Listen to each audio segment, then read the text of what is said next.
Now, we all know these occasions often produce a controversial moment. And when Jamie Osborne got the ball in some broken play at midfield and chose to kick ahead, we definitely got it, didn't we, Keego? 100%. And I think this was one of the first moments in the game where certainly everyone in the row I was in the East Stand stood up, because we could see a lot of space opening up behind that Munster line. You could see what he was thinking of doing. You could see the execution coming. The kick hits, and it's a very cheeky kick. Initially, you go red card, off you go, Kleyn. First viewing. For me, I thought he jumped late.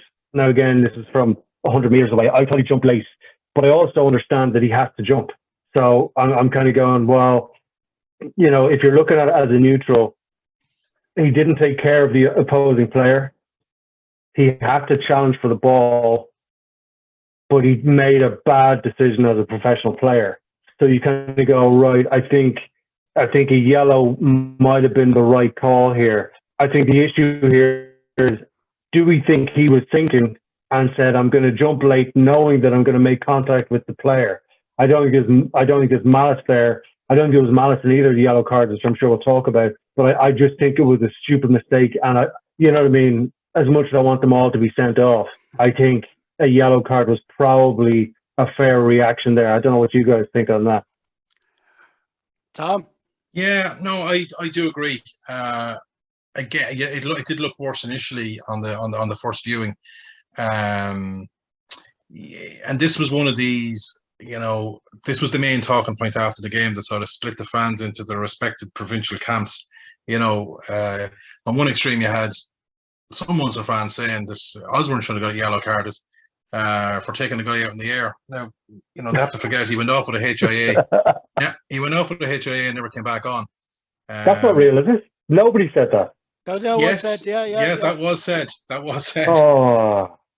That was said, and not by more than one as well. You know, that's like it's your fault. It's your fault for letting my fist hit your face. Like, you know, it's But you can't fight that logic, though, man. You know what I mean? You can't. If that's where you're coming from, there's no conversation to be had. Mm. Yeah, and as you said, Keego, he did jump late. I think personally he had time to pull out of it a little more than he did. There's an argument that Osborne, you could say, if you're a Munster fan, that Osborne try and vary his line as much as he did, but he was expecting to run by him, not run clatter into him. You know, I mean, a rugby player, if Kleyn just came down straight and not into Osborne or Osborne into him, Osborne would be running by him. Look, the clincher for me was whether it was an automatic reaction by Kleyn to brace himself for the Osborne impact. He put his forearm out and it connected with Osborne's head. So as far as I'm concerned, there's the yellow card. Anything else that happens before that, people, you know, even if he did, it was just a natural reaction to protect himself because Osborne's sort of head might be heading straight into the South African crown jewels. So maybe he just put his head because he was up in the air in a vulnerable position. At the end of the day, his forearm connected squarely with Osborne's head, and that was it. It was a penalty and it was a yellow card for me. You know, talks of a red probably definitely would have been harsh, but the other spectrum of Osborne getting a yellow card, you know, come on, seriously, was just crazy talk.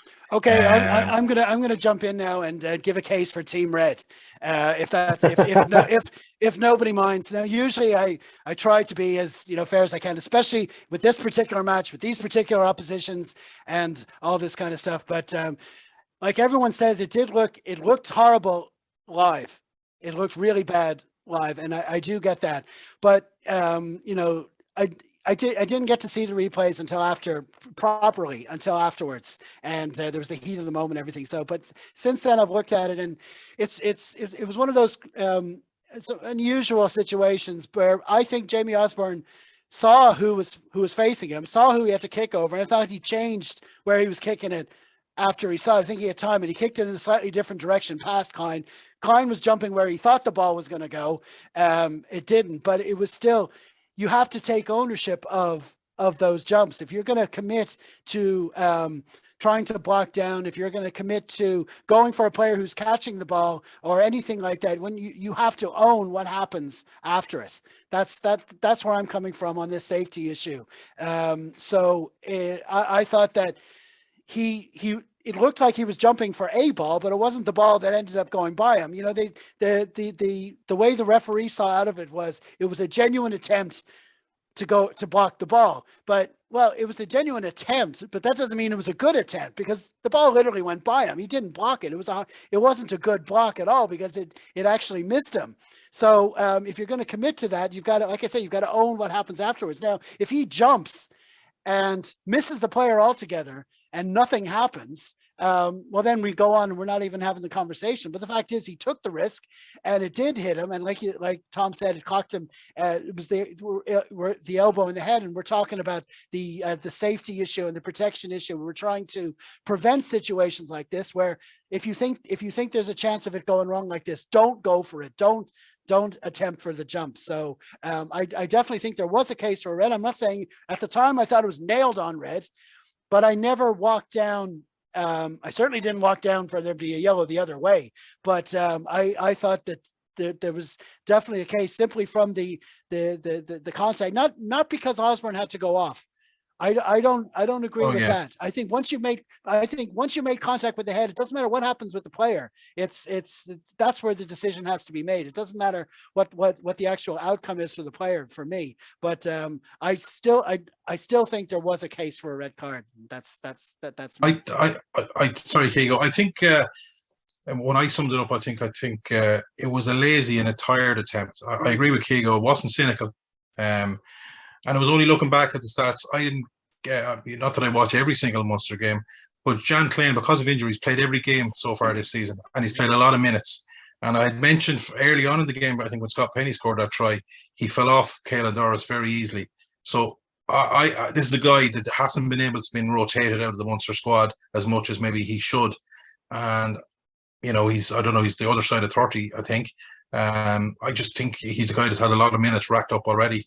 And, you know, if I thought he was tired for the Penny try and just the way he fell off Doris too easy, you know, I just felt it was a tired and lazy rather than cynical, and that's why I said a yellow was the right call. Oh yeah, no, but my thing about that though is it's not, the red card doesn't always imply intent. It's we go back to this word reckless. That's what I mean when, and the word reckless is there in the laws of the game. This is what I mean by owning the results of what happens. It's not that you meant to do it, but if this is the result of it because of your action, you could get a harsher penalty. But anyway, that's me. Keego.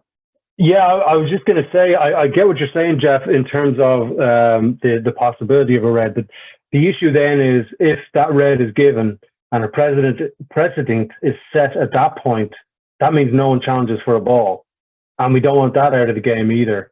So I think, you know, you've got to take into account the player. I don't think he's a malicious player. I don't think he's a dirty player.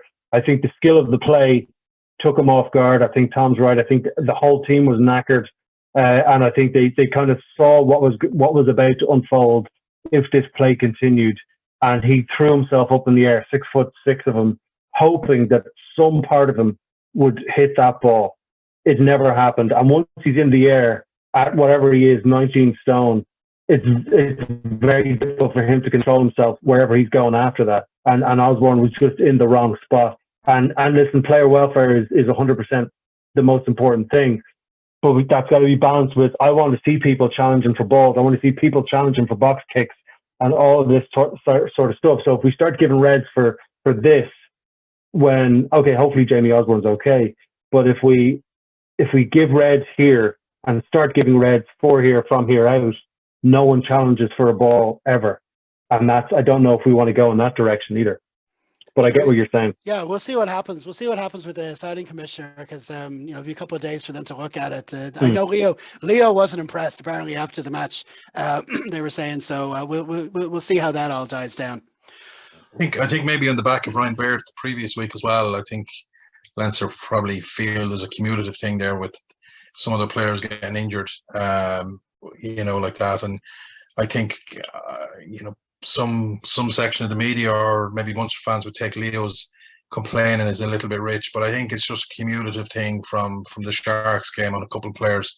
And at the end of the day, Keenan Knox could have seen red if that was a bit more vicious as well. It was a forearm to the head as well. So I think it's just a cumulative thing from Leo. over the last few weeks of Leinster's games.